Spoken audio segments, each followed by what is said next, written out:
여러분 안녕하십니까? 대한민국 대표 경제 뉴스 뉴스플러스 시작합니다. 먼저 이틀째 경계감 가득했던 우리 증시 소식부터 박찬희 기자와 진단합니다. 박 기자. 네, 오늘 우리 증시는 폭풍전야 같았습니다. 네. 다만 미국 증시 상승에 힘입어서 우리 증시도 오늘 장 초반 반짝 강세를 보였었는데요. 하지만 미국의 11월 소비자 물가지수와 12월 FOMC 결과를 앞두고 경계감이 출회가 되면서 상승분을 모두 반납하는 움직임이었습니다. 증시 경계감 속에 오늘 외국인은 양시장에서 1,300억 원 넘게 팔아치우면서 다시 매도세를 이어갔습니다. 이달 들어서 불과 9거래일 만에 외국인은 양시장에서 1조 5천억 원 넘게 순매도하고 있습니다.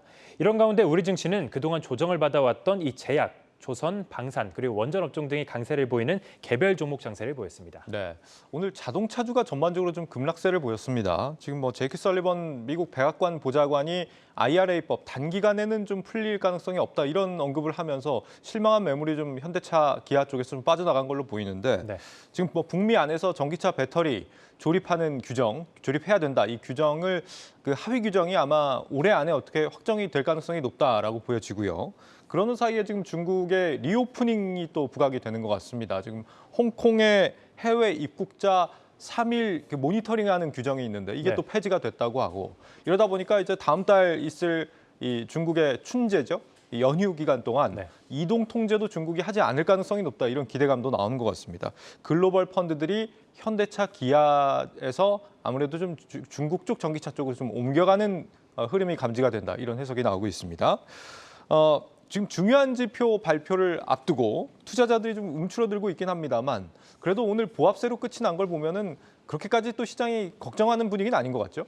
맞습니다. 이 시장 분위기를 종합해 보면 이 소비자 물가지수와 FOMC 결과 모두 어느 정도 긍정적인 결과가 예상되고 있습니다. 소비자 물가지수와 근원 물가는 전년 동기 대비 각각 7.3%, 6.1% 감소할 것으로 예상이 되고 있는데요. 두 지표 모두 전월 상승률 대비 둔화될 것으로 예상이 되고 있습니다. 네. 시장에서는 물가 피크아웃 기대감이 이번 FOMC에 반영돼서 연준이 금리 인상 속도를 늦출 것으로 보고 있습니다. 지난달 제롬 파월 연준 의장이 브루킹스 연구소 연설에서 빠르면 12월에 금리 인상 속도를 완화할 수 있다라고 밝힌 점도 이런 의견에 무게를 더했는데요. 시카고 상품거래소 페드워치에 따르면 현재 연준의 빅스텝 가능성은 77%, 그리고 75bp 기준금리 인상하는 이 자이언트 스텝 인상 가능성은 23%로 점쳐지고 있습니다. 이미 전 세계 중앙은행들은 자국 환율을 보호하기 위해서 연준의 긴축 속도에 맞춰서 올해에만 275번이나 금리를 인상했는데요. 4차례 연속 자이언트 스텝 이후에 오랜만에 나오는 연준의 빅스텝이기 때문에 연준의 긴축 속도 완화가 현실화되면 시장이 어느 정도 완도할 수 있을 것으로 예상이 되고 있습니다. 네. 유럽 중앙은행도 이번 주에 통화 정책을 결정을 한다면서요. 유럽이 요즘 물가 살인적이지 않습니까? 맞습니다. 오는 15일에는 유럽 중앙은행과 영란은행의 통화 정책 회의가 예정돼 있는데요. 긴축 속도 이 조절에 나설 것으로 예상되는 미국과 달리 유럽은 한동안 고강도 긴축 정책을 이어갈 것으로 전망이 되고 있습니다. 바로 이 말씀해 주셨던 물가 때문인데요. 네. 유로존과 영국은 지난 10월 소비자 물가 지수가 두 자릿수를 기록했습니다. 11월 역시 조금 줄어들긴 했지만 여전히 두 자릿수였는데요.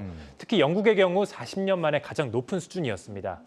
유럽이 물가를 잡기 위해서 미국과 달리 고강도 긴축 노선을 이어가게 되면 증시의 변수가 될 수 있습니다. 그렇군요. 지금 투자자들이 좀 주목해보면 좋을 업종, 어제에 이어서 오늘도 준비를 했네요. 맞습니다. 증권업계에서는 시장 민감도가 낮은 저베타주를 주목하라라고 이야기를 합니다. 저베타주요? 맞습니다. 베타란 이 시장 변동성 대비 개별 종목의 이 변동성을 보여주는 지표인데요. 그래서 저베타주의 경우 변동성이 큰 지금 증시 상황 속에서도 크게 영향을 받지 않는 그런 기업을 뜻합니다. 대표적으로 필수 소비재, 통신, 보험 업종 등이 이 저베타주에 속합니다. 네. 특히 저베타주의 경우 최근 널뛰기하고 있는 환율 변동에도 큰 타격을 입지 않는다라는 장점도 있습니다. 이 밖에 증시 하락에 따라서 밸류에이션 매력도가 높아지는 헬스케어, 그리고 소프트웨어 업종도 함께 주목해보면 좋겠다라고 조언을 합니다. 변동성이 상대적으로 좀 적은 종목에 투자를 해라. 맞습니다. 주로 들어보니까 이제 경기 방어주하고 좀 비슷한 부분이 있는데 네. 사실 명품주 이런 것도 좀 해당이 되지 않을까 싶어요. 아무래도 물가가 얼마가 오르든 금리가 얼마나 높아지든 부자들은 사실 소비에 크게 영향을 받는 부분이 좀 적기 때문에 네. 그러다 보니까 오늘 일론 머스크가 세계 부자설 1위에서 내려오고 네. 그 1위 자리를 루이비통 회장이 차지하기도 했죠. 맞습니다. 자, 그리고 지금 시점에서는 배당주 투자도 유효한 대안이 아닙니까? 맞습니다. 보통 연말에는 이 배당 기산일인 12월 31일을 앞두고 배당주의 수요가 몰리면서 관련주가 좀 상승하는 그런 움직임이 나옵니다. 예. 전통 배당주로 꼽히는 은행주는 연말 평균 5%의 배당 수익률이 예상되는데요.